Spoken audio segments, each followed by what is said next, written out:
going over to Scotland a million times, 8 times now, 9 times. Wow. I've kind of lost count, but it changes for me every time because I'm still learning. I describe this tradition as like a well.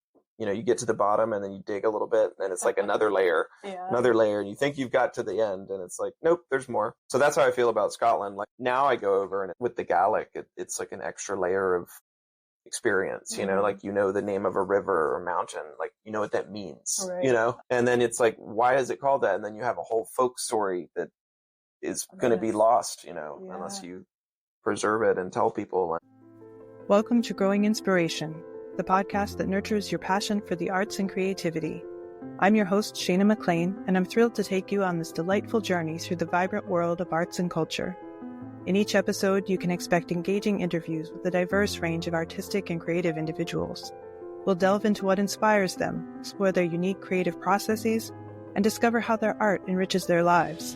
Together, we'll uncover the beauty of literature, the performing arts, the visual arts, food, wine, and spirits, and the inspiration gained through travel. Whether you're a connoisseur or just beginning your exploration, our conversations will inspire you to deepen your understanding and appreciation of the arts. So get ready to discover new perspectives, spark your creativity, and join a community of fellow art lovers. I am so excited to introduce you to today's guest. Seán Heely is a world-class Scottish and Irish fiddler, as well as a champion Gaelic singer, harpist, and composer.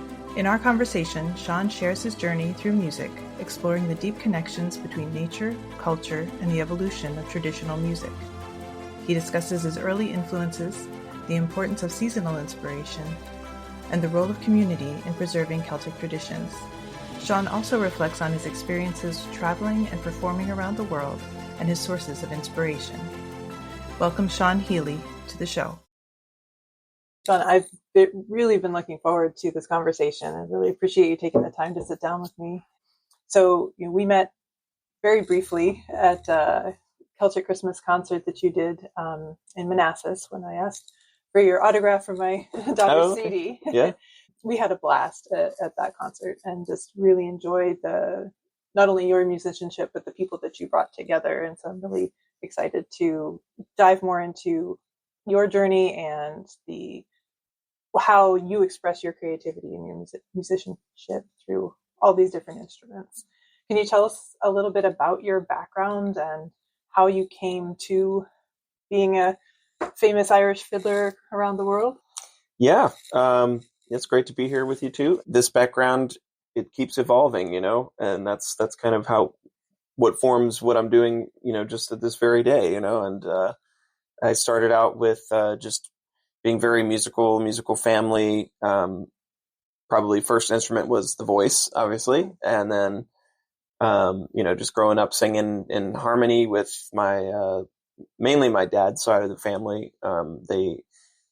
His mother, my grandmother, came from Australia. She married a U.S. Marine in World War II. And she was just ultra talented. She was like a concert pianist, a swimmer, and a watercolor artist. So she was just like very talented in lots of different fields. And she brought over all these folk songs. Song was a big tradition in her life and upbringing. And so the Australian folk songs are sort of a melting pot of almost all the British Isles, right? You got the Welsh, the Irish, the Scottish, the English, and it kind of just all meets in Australia because a lot of them left or got sent there. From what I know, we were the ones that chose to go. We weren't forced, but I don't know. But anyways, so then when I started playing the violin at age 10, it was kind of spurred on because my older sister was at the time like had a violin, and she went through like high school, and she had played, so I'd kind of seen one, and I even know that I had one under my bed, and I was like, okay, well, that makes sense. Let's play the one that's under the bed, and it was just a student violin at the time, and sure enough, like after kind of getting into it, I kind of got this bug or this like addiction almost to just play it and learn and keep learning. So a lot of that time was self-taught up until like fifth grade, basically up until middle school. So I was like maybe seventh grade. My dad went ahead and got me a better violin at that point, and then as soon as I could play like 7 notes or whatever, he wanted me to play some bluegrass music with him and all that kind of stuff. And I just remember like playing along in the living room with my grandmother and my dad and his siblings. They all played in a folk band, and they sang sea shanties and that kind of stuff. So there was just a lot of that going on. But my sister really never got into the fiddling. She was more just like the violin. So when I went to high school, I had a private teacher who did a little bit of Irish fiddle. So that was the first like in-depth experience with the fiddle music, because other than that, I was just making stuff up, you know. Mm-hmm. And so she like kind of opened the gateway for, she did primarily Irish fiddle. And then I got really serious about classical music and decided to go pursue a degree in classical music. So then I was like playing with the symphonies and doing all that and getting very good at playing the instrument.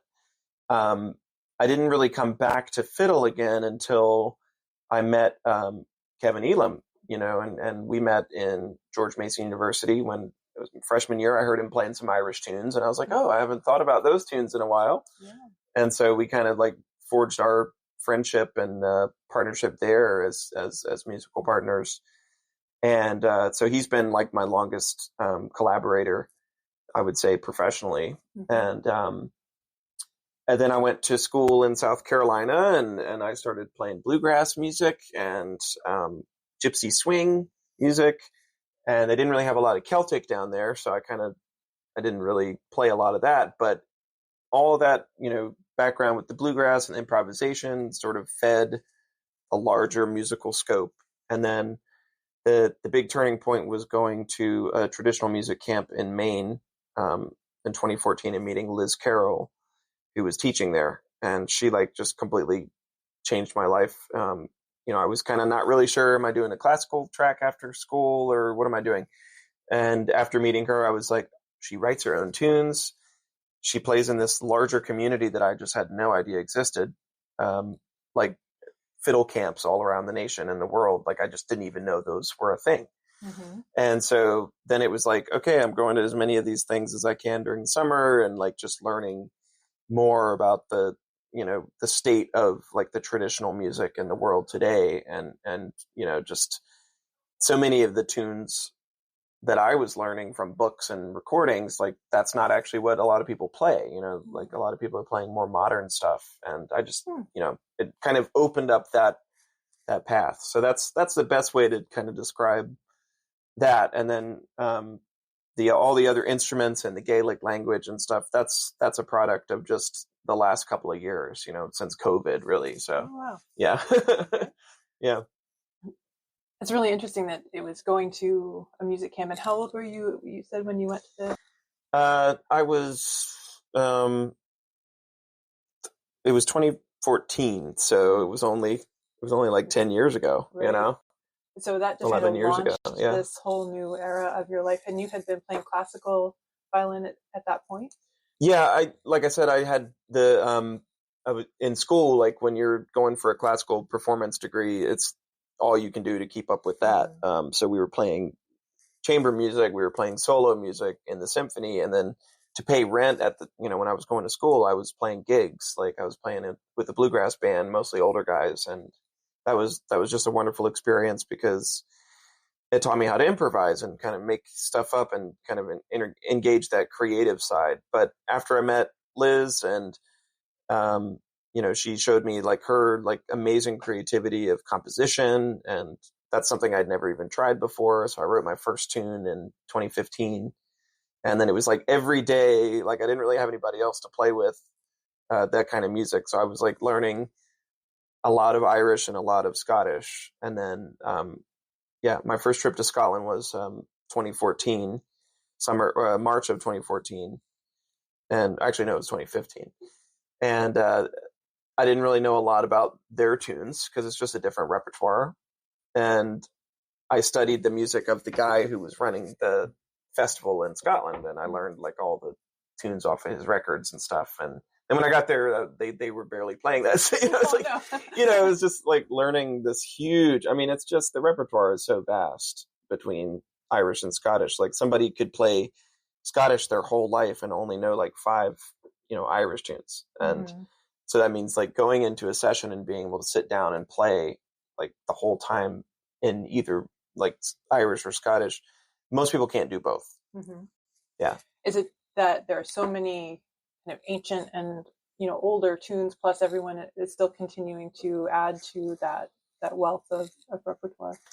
Yeah, it's a lot more common in Scottish music to hear newer stuff, and there's a whole cultural reason for that. But in Irish, they do a lot more playing of older stuff in the sessions. It's I kind of like that because I think that it keeps that tradition really alive.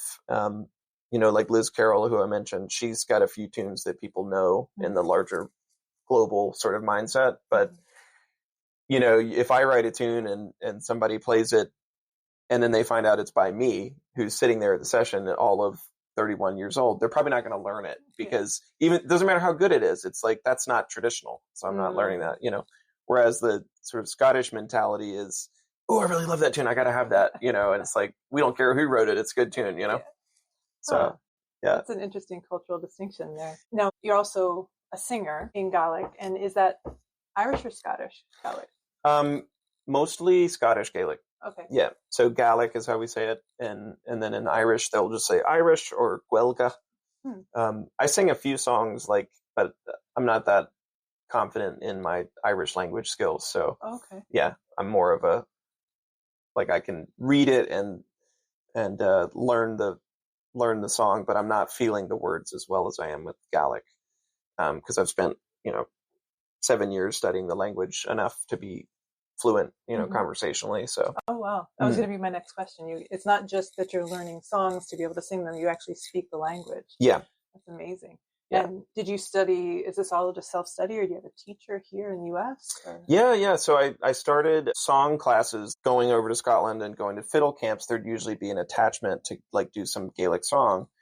And so that's where I met Christine Primrose, who is, she was recognized as, MBE, so Dame Christine Primrose by the Queen at the time. And, which is a pretty huge distinction for Gaelic, to have that kind of recognition. And she's an absolute legend. I just fell in love with the songs that she was teaching, and it was mostly people who don't speak, so the songs were very approachable. But then then I was like, oh, I could add some of these songs to my performance, repertoire. Some of the easy push to feel mouth music tunes and things where it's very repetitive. But then it's you start listening to others and you start listening to this deep wealth of songs. And I'm like, I want to sing that one, and it's just I couldn't because, I would try to memorize stuff, but at some point you just can't really, if it's difficult and it's really language heavy, you're not going to do a service to the song memorizing it like that. So yeah, at some point I was like, okay, well, how am I going to do this? And then COVID happened, and it was just oh, well, we got all this time now. And so I did 2.5 years online through Scotland, so Isle of Skye, and then started up again. It got really busy, 2022. My life started kind of coming back to the busyness. And then I found I signed up with a school that's based in Baltimore. That the head teacher went to the same program that I started in there and in Skye, but he did the whole degree and stuff. And then he moved back and raised his kids in the language, and and he founded this school in Baltimore. So it's all online too. So it's that's what I've been doing. In the last 2 years, I've been just keeping up with it, because with a language like that that's not as common, it's hard to find people to practice with. So any chance I can get, it's good. Wow, that's really neat. And so you've got the fiddle and you're in singing, but you've also played the harp, and you mentioned the bouzouki. Yep. Tell us about the harp in particular. That's a really interesting instrument. Yeah, the harp is. I was looking for fiddle. I was doing all that stuff, and then I was like, well, people want to hear songs. That's what I noticed right off the bat. It was the fiddle tunes we play, we love them, and the people that play them, you can get really into that. But to the normal person that doesn't really listen to this music, or they appreciate it, after about 5 of them, they start sounding all the same. I mean, this was a comment, and I was like, I understand that. I mean, you listen to elevator music, It sounds all the same. Right? So you have to kind of understand that like a general audience member can only connect so much with that style of music that has no lyrics to grasp. Mm-hmm. And I was like, well, okay, I'll start doing some sea shanties. And then it was like, well, I can't really accompany myself on the fiddle. Like, I mean, there's a lot of reasons why that's just really difficult. Some people who are pretty good at it, but I mean, if you think about it, you've got this thing in your neck, like, mm-hmm. you know, so whenever you sing, you have to like kind of drop it down here like an old time fiddler. And it's just like, it's so hard. Like everything you're doing on the fiddle it takes so much concentration. It's just not the greatest instrument for singing. But like I said, some people get really good at it. I did like one or two and I was like, oh my God, I want to just play the guitar or something. And I was like, everybody plays the guitar. My friend had an octave mandolin, which is essentially a bouzouki, Irish bouzouki. So I picked that up and he let me have that. And then I kind of started on that. And the intervals are very similar to violin, except the last two strings are a little closer together in pitch. And what that does is it creates this open sound. So like to create like a D chord, you only need one finger and just strum.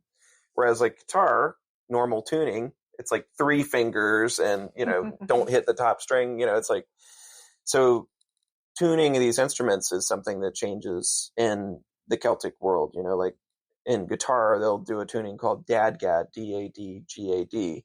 That's very related to what they do in the bouzouki tuning. But to me, like the guitar, like intervals just never really made sense, like, cause I'm used to the fiddle and like it just transferred pretty easily. Then I just had to learn how to use the pick and then I was singing, you know, with that instrument. But then when I started learning all these Gaelic songs, I was like, okay, some of these just need like a drone.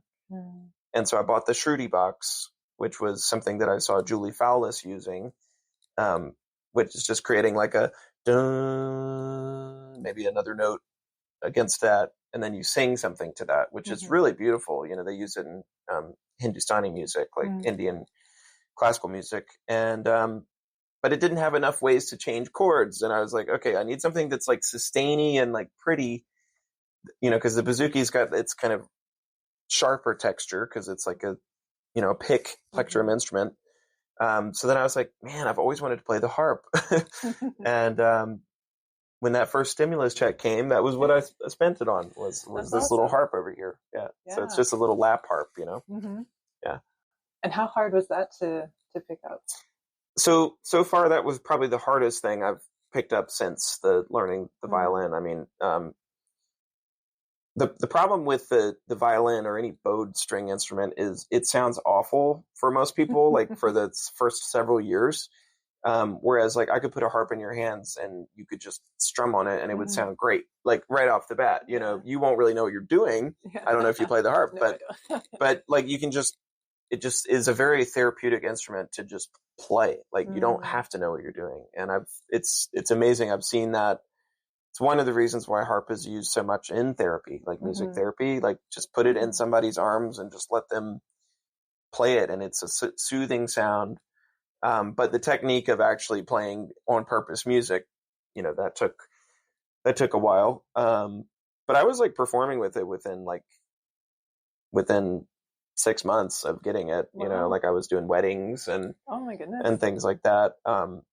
I can't sit in the session and just play any tune. Like I'm still not there with it, but, I really got it, like I said, to accompany the songs, you know, so it's perfect for Gaelic songs because that's the traditional instrument of the bards, you know, all the people that would carry the histories and the stories and the songs, they would play the harp.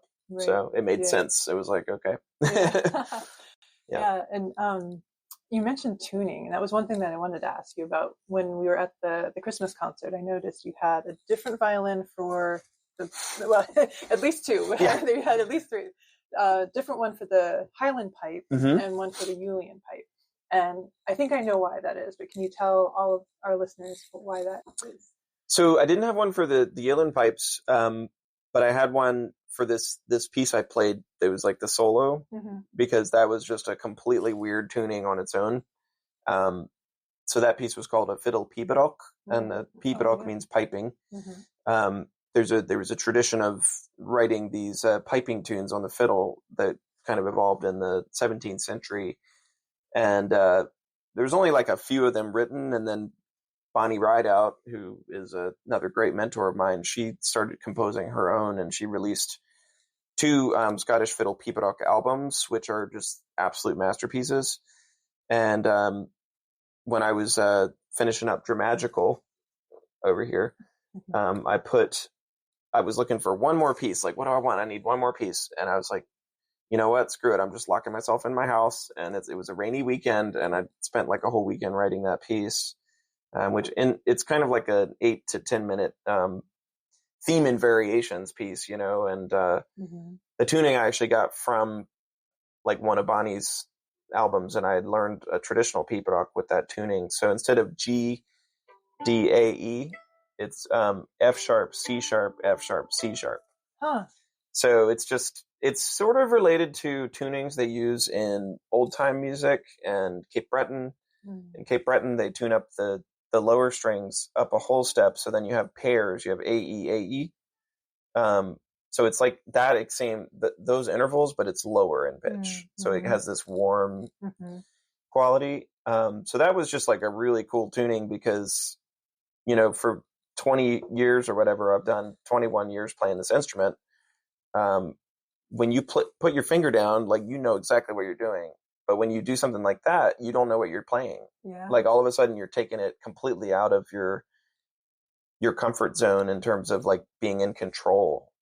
So you like for me, it was like the first time I was like just surrendering to music, I felt like, rather than like letting my years of technique sort of box me into like choices. Right. So all of a sudden I was like, wow, this sounds really cool, but I have no idea what the notes are, like I could figure it out if I thought about it, but it was just because when I write it down on the sheet music, which I did, that note that I'm writing down is not that note.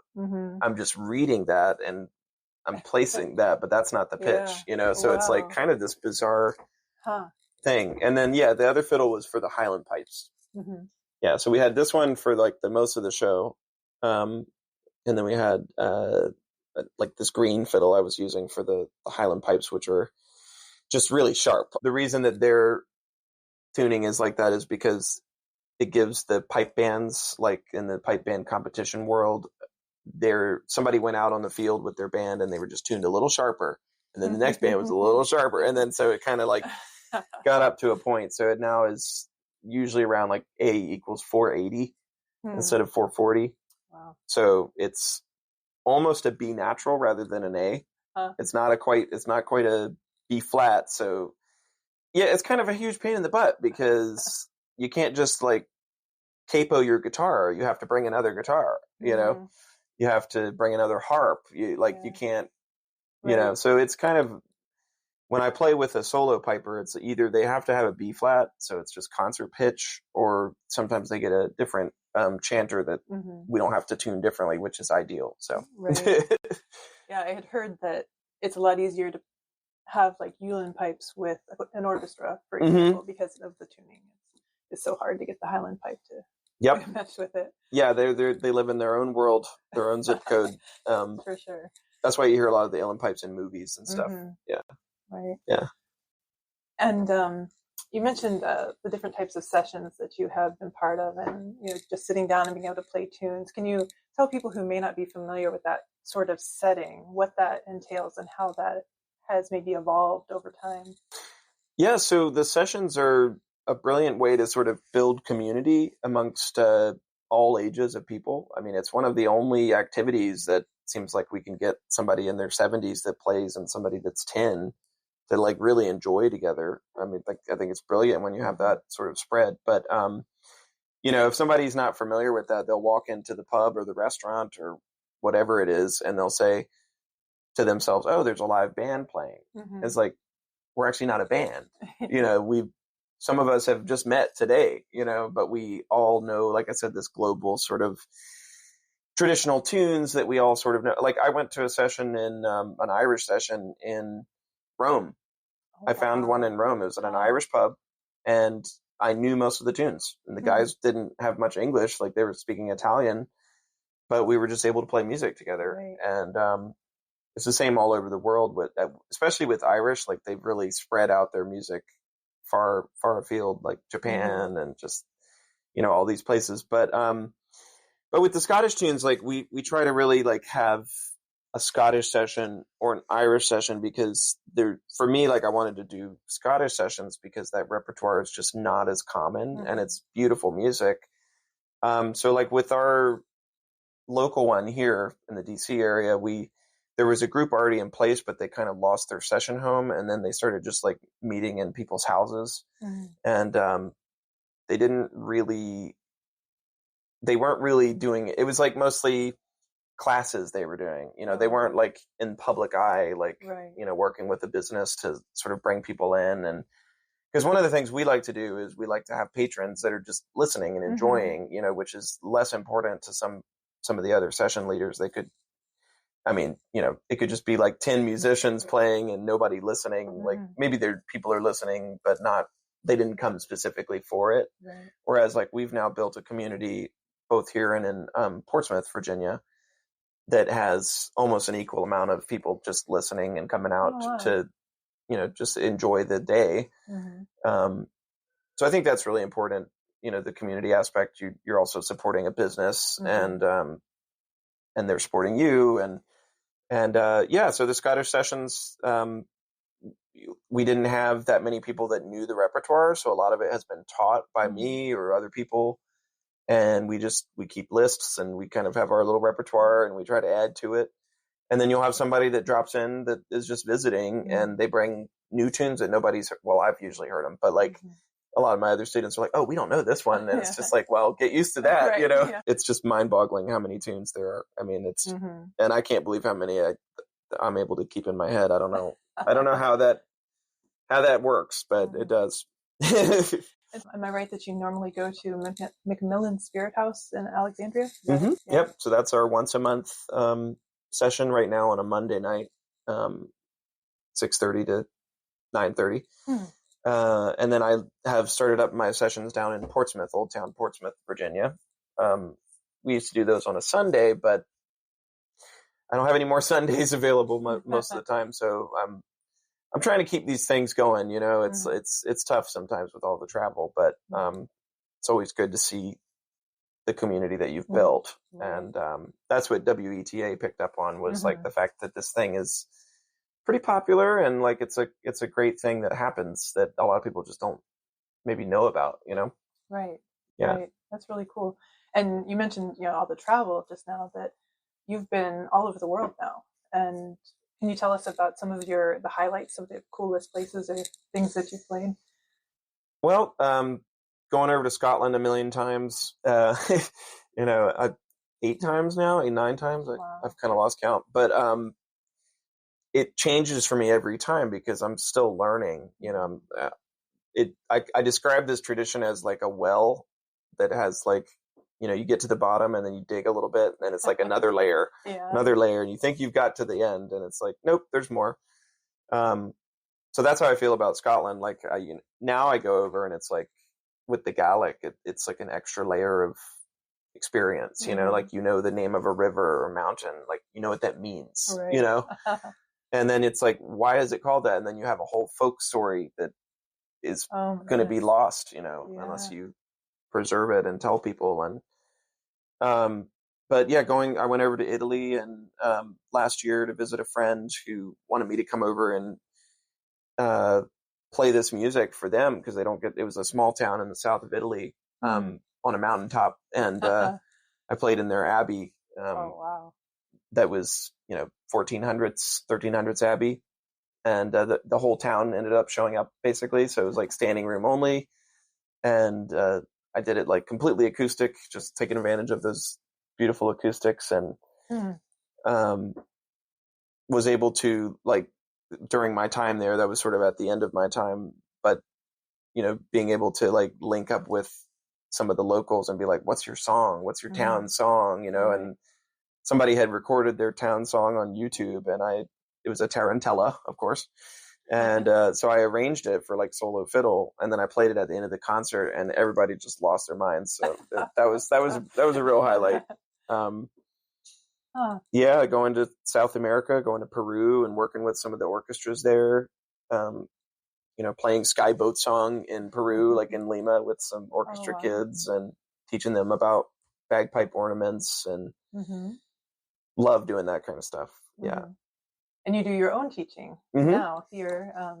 You have your own studio and that sort of thing. And then you also do camps, like you started with in your class. Yeah, I don't get to do as many camps right now. It feels like most of the time, if I'm teaching like other people that aren't my students, I guess I have like a few that I do pretty regularly. Fiddle Hell is one of them. It's a Thursday through Sunday kind of thing up in Massachusetts, and I've really enjoyed that. It's every style of fiddle. So like you get exposed to the bluegrass and like the Middle Eastern and the, Swedish, like, you get exposed to everything. And, being able to link up with those kind of people and just see the same people coming back to my workshops and learning this stuff. And, I really enjoy teaching, but, the busier you get with performing, and then it becomes harder to keep it all up. But yeah. Are most of your studio students fiddle students, or do you teach harp or things? I only have one harp student. I'm not really advertising that I'm a harp teacher, but I can show people some things. But for violin, like I have a couple students that do a little bit of mix of classical, and most of the time, unless they're just not interested in any classical, like some people come in, they're like Irish only or Scottish only, like I don't want any of that stuff.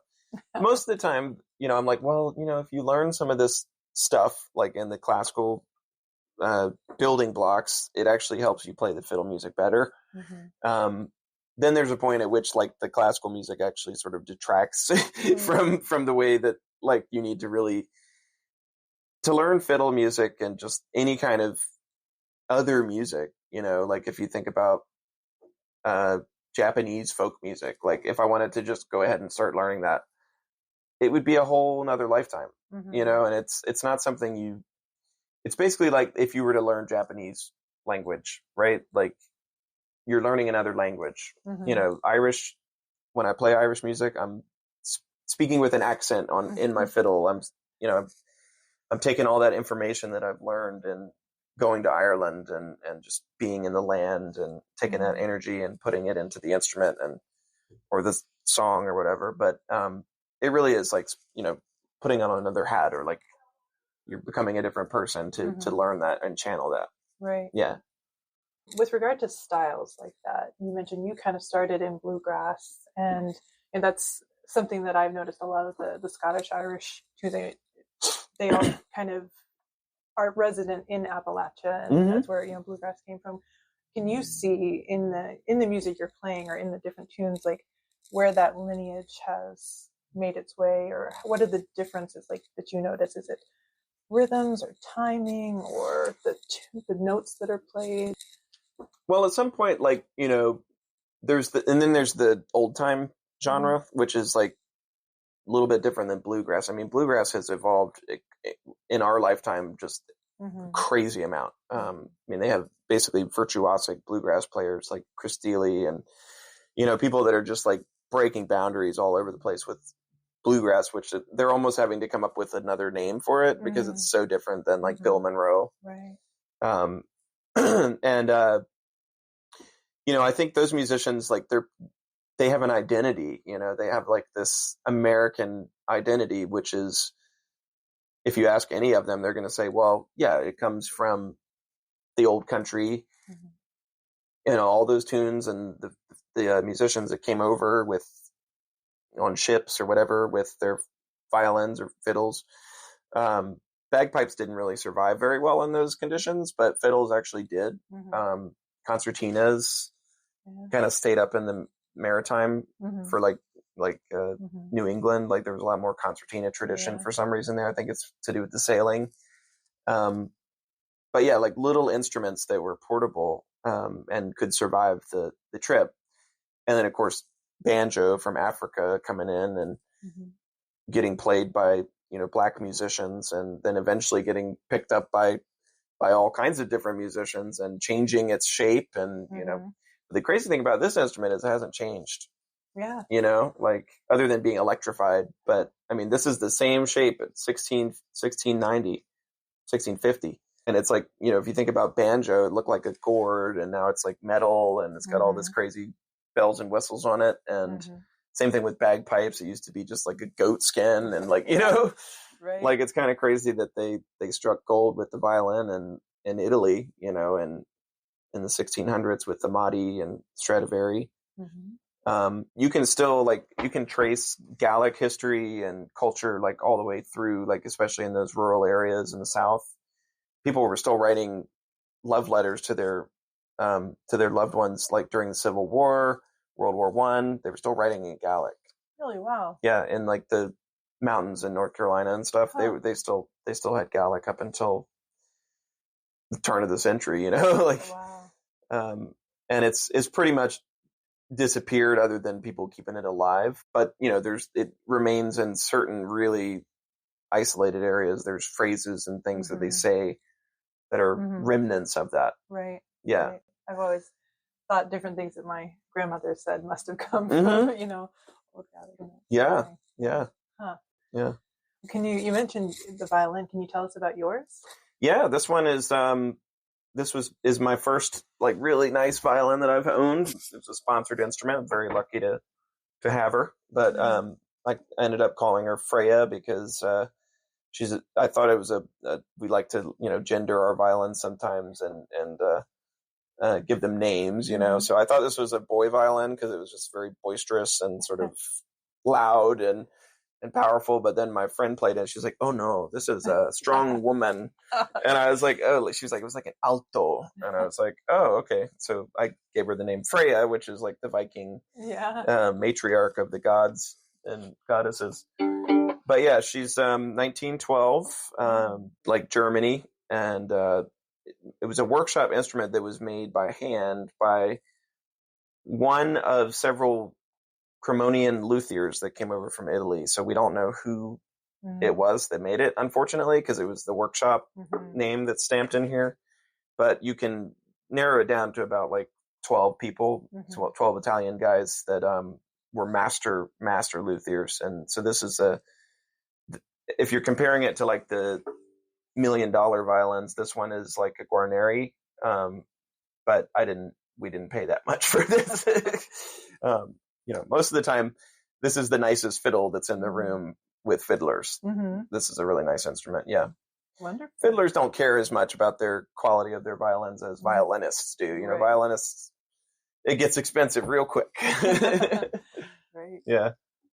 Have you ever gone back and done more of the classical music? Are there times when you participate in events or groups like that? Not as much as I miss it sometimes, you know, but like there has been some opportunities that I've been able to find that music again. A lot of times it's if I'm playing like a special event like church or, you know, the Washington Tattoo, like it was pretty much like what I usually do, but like in the Virginia International Tattoo, which I'm doing in a few weeks, they usually have me playing like scores that have been written out, like we're doing Pirates of the Caribbean. So that's going to be really fun. But some of it's going to draw very heavily on my classical technique, which like, you know, it's still there. It's just not, it's in a different avenue, you know? So like being able to just like pull out a Brahms sonata is just not really in the cards anymore, you know? Like I kind of kept it really close for a while. And then it was just like, you have to devote a lot of time. And after I started playing different instruments and learning all these songs and stuff, it was just like, where's the time, you know? Right. Yeah. I'm going to jump in here to let you know that due to my technical prowess, our first conversation was cut short. Seán was gracious and took the time to jump online with me a short while later to pick up where we left off and tell you about the awesome production he's putting together, as well as where he finds inspiration. We had started to talk about from where you draw inspiration and how you incorporate that into your music. I wonder if you could kind of recreate that part of the conversation for us today. Yeah, absolutely. So I would say that the number one place I draw inspiration from is just nature and just being in the natural environment, the earth, and drawing a little bit more inspiration from just the passage of time that we're on all together. So like each part of the year to me has a different feeling, a different key almost, right? So like, and studying how like people react to certain keys of music, whether they be like a major key or one of the modes, the old modes that are in Celtic music and just world music. And like, what does that mean? Are they written a certain way because of like a something that happens to someone, or is it just because they're thinking about the passage of time? We're in the winter time, so we're in a minor mood. We're in spring, we're in a happier mood. And how that kind of plays into my like inspiration, but also the way that people receive it. Mm-hmm. So I think that I'm always thinking about not always, but a lot of times I'm thinking about my audience and how they're gonna, identify or like connect with the music that I'm writing. And, whether I'm writing music or just picking traditional music to be presenting, I think that I've started to think a lot more about that, because I think it's pretty meaningful, because everybody can attach themselves to what's happening in the world and what's it, us that live in the Northern Hemisphere. Like, what does that look like? We're in May, just the beginning of May now. And so it's a very happy time for the earth. It's like fertility and just things are blooming. And in general, it's just like people's seasonal depression has ended, and I just, lately that's been a big topic for me, is just that wheel of the year, as the Celts would have called it, and sort of writing pieces specifically during those times, because and making time for that is challenging, because sometimes these different times of year I'm really busy, sometimes I'm not, but I've tried to really, because you really know how you feel when you're living it. But if I was to wait till July to write something about May, maybe I'm not feeling the same way anymore. So nature. And when I go on trips, like when I've been to Scotland a lot of times now, I kind of lost count, 8 times maybe, and each time I've sort of gone to at least one new place, but I find myself returning the last couple of years to the islands, to specifically Isle of Lewis and the Isle of Harris. And that's mainly because of the big relationship to Gaelic, being the Gaelic stronghold, I would say. Maybe if Gaelic was in a worse state of decline, it's doing a lot better now, but those islands would have preserved till the bitter end with the language. So it's a good place to go for that, but also to just draw inspiration from the landscape. So I really get very inspired when I go there to compose new music, and just, try to be aware of where am I drawing inspiration from? Is it the landscape? Is it the people I meet? Is it a combination of all of that, experiences? And that can be a really fun thing too, is just kind of paying attention to your experiences. Like, little things that happen to you are actually quite meaningful. And being able to harness something hilarious that happened to me and put it into a tune. I think everybody loves that kind of stuff. If it's not nature, for me, it's usually experiences. And then I've also written tunes for people. So I had a lady who was a supporter of mine. She still is. And she supported something on one of my recent albums. And one of my like perks of rewarding the support was, I'm going to write you a tune specifically. Oh, wow. And so I had 5 people that donated enough money to have that.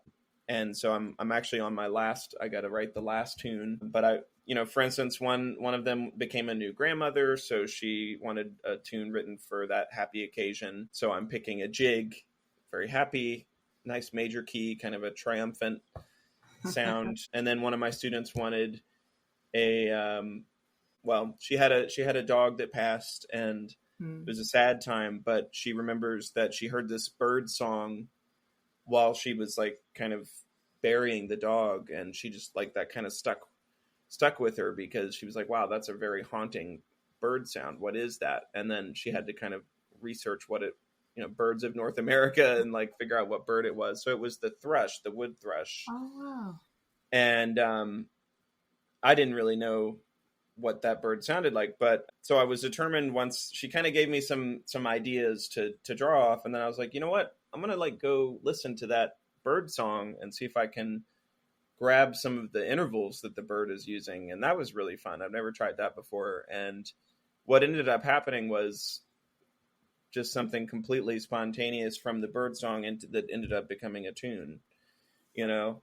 So it starts off with creating bird sounds on the violin, and then introducing the actual pitches that I was hearing from the bird, from the thrush, and then incorporating it into an actual musical, piece. So again, another nature inspiration, but yeah. Mm-hmm. So I would say that's how I tend to draw my inspiration. Right. And so the circle of the year concept, I think you mentioned that you're creating a new production that incorporates some of those themes. Is that right? Yes. So the Celtic Christmas production that I currently have, which is obviously during December, Christmas itself is already drawing on a lot of older traditions than Christ. And it's important that, we acknowledge that. At least I want to acknowledge that in my show. And a lot of the traditions that Christian people have around that time of year are from a much older time period. And most of it is related to the natural world, so like studying a little bit more of Yule and what that meant to early people, and how everybody's lives were so shaped by this sort of passage of time, down to traditions that are, burning the Yule log, bringing in a tree to your house and using the wood of the tree to light the home and keep the home warm during that time. Wreaths on your door, that kind of stuff. The burning and cooking of certain foods, wassailing tradition with the punch. And I mean, these are all things that people typically do still, whether it's just one of those things or whatever their family celebrates.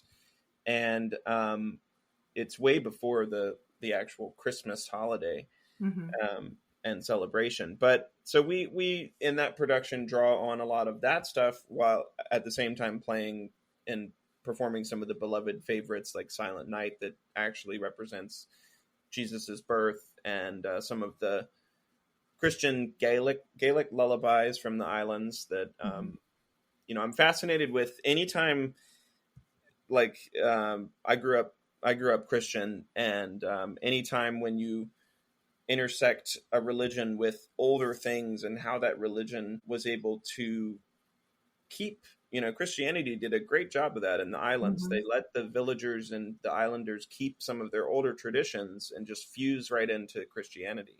Right. So there's a wonderful book that I started to draw inspiration from for that project, that talks of when a collector, Alexander Carmichael, went to the islands. He noticed all these old traditions, and even spells were being used by people that were going to mass on Sunday regularly, and that kind of stuff. But they had old chants and spells that were passed down from hundreds and hundreds of years. And I just thought that was really interesting, that side-by-side sort of relationship. But the next project is going to be taking place. So we just celebrated Beltane, which is like a little bit different than May Day. May Day is May 1st.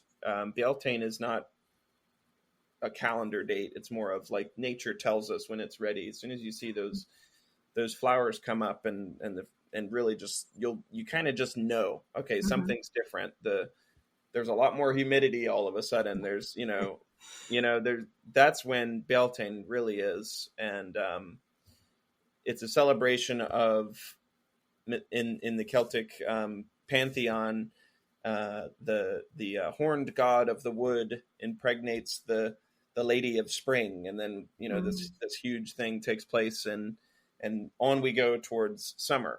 So civilization has been celebrating that passage of time for a long time, but specifically in the Celtic world, there's just a lot of great music during that time of year, and also just the subject matter, I think, is really inspiring for celebration, the lighting a big bonfire. And I'm already trying to figure out, can I have fire on the, like what's the insurance going to look like for that, but that's part of the big celebration is lighting a big fire and just lighting. Some people will just light candles, obviously, but just the big celebration of that time of year. So I'm still kind of conceptualizing how I want that to look, but it's definitely, this one is going to be a lot more pagan. So it's going to be more in those traditions, pre-Christian traditions, and what people would have celebrated, whether it was chants that they all did. There's going to be lots of drums and percussion, dancing. I would like to somehow bring in some of the traditions like the maypole dance with the ribbons and just the colors. So, and there's a lot of Gaelic music. There's a lot of music that I feel inspired to compose. And it's going to be a lot different, than anything else I've ever done. Partly because I want the costuming to be a little different, and I want the sounds are going to be maybe even more modern sometimes with traditional instruments and things, but we're going to have some more modern sounds going on as well. So, wow, that sounds fascinating. And you're aiming to have this sometime next spring? Yeah, I'm hoping. We're still trying to identify if it's going to be like a May thing or a June thing. It might be like leading into May. Just kind of depends on what the presenters want to go with, at least for this first run. But I was already thinking of stuff like, oh, can we have like a sunrise concert, like, Wow. into May 1st. And ideally I would like it to be like beginning of May into the solstice, June 21st. Right. Because that's like that's the biggest part of that time of year. Yeah. So we're still kind of figuring it out, but my main thing is just identifying like who I want on this project with me and how I view the shape of it. But there's a lot of this sort of primal energy that I'm trying to tap into with this project is being done mostly by Norse groups. So like people that are playing music from like Norway and Sweden and basically that area, with you can think of Viking music, I guess.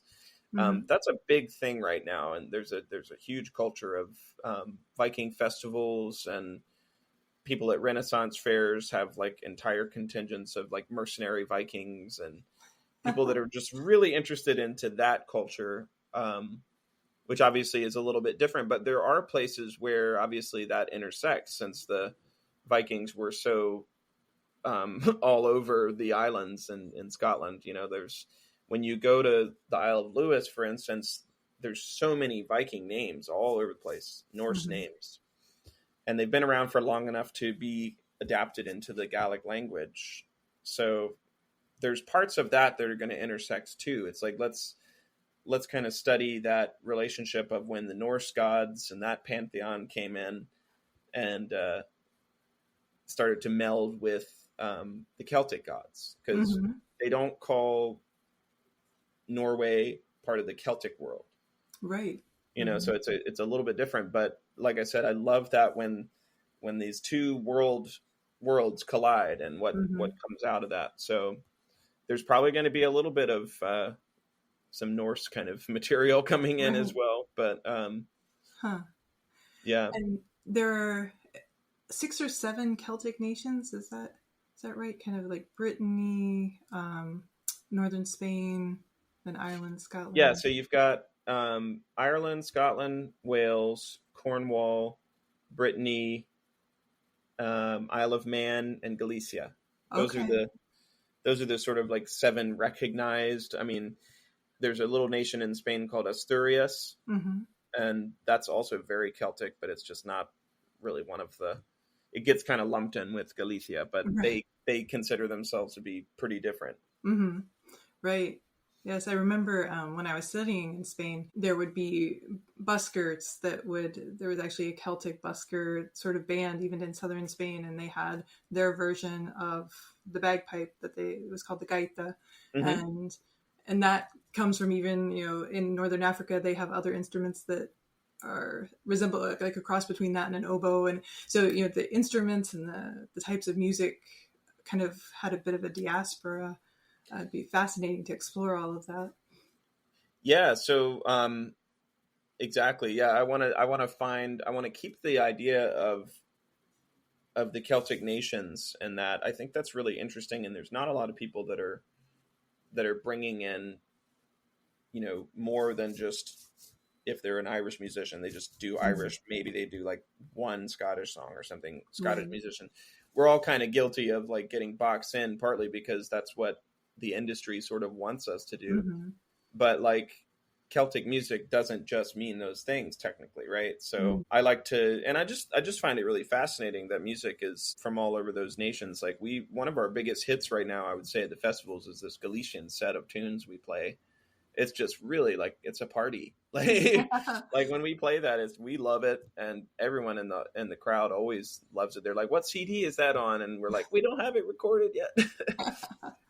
So, but yeah, I would like to explore more of like each year in the Christmas show, for example, we're going to be including more and more stuff from, like, I want to get Wales in there. I haven't done any. I'm actually a little bit Welsh myself, so it would be nice to include some music from Wales. But of course it requires a lot of, thoughtful study and research and that kind of thing. But I will be going to Brittany this summer. Oh, cool. So I'm hoping I'll be there for 10 days for the big festival Interceltique oh, wow. in Lorient. And so I'm playing a few gigs with Kevin Elam and Jesse Offgang, who are in the band with me.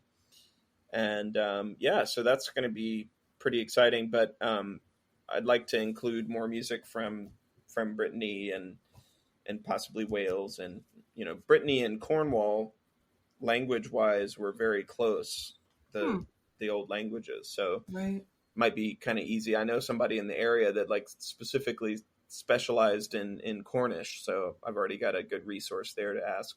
Very neat. But it's going to be really neat to see how that builds into the show this year for Christmas, and then to keep thinking about the solstice show and how that's going to look. It's a very exciting time. Great. Well, thank you so much for joining me again to continue our conversation, and I'm sure we're going to have some great comments on this, and looking forward to your Christmas production, which will be new this year, and then a new production when the solstice production comes out. And so thanks again. Thank you. Thank you for joining me on this episode of Growing Inspiration. I hope you found today's conversation as inspiring as I did. If you enjoyed the show, please take a moment to subscribe and share it with your friends. To dive deeper into the world of arts and creativity, visit my website at gardenofmydelights.com for exclusive content and resources, including show notes. Don't forget to subscribe to my newsletter for the latest updates and insights. You can also connect with me on Instagram for more inspiration at Garden of My Delights. Until next time, keep nurturing your creativity and looking for beauty and wisdom all around you.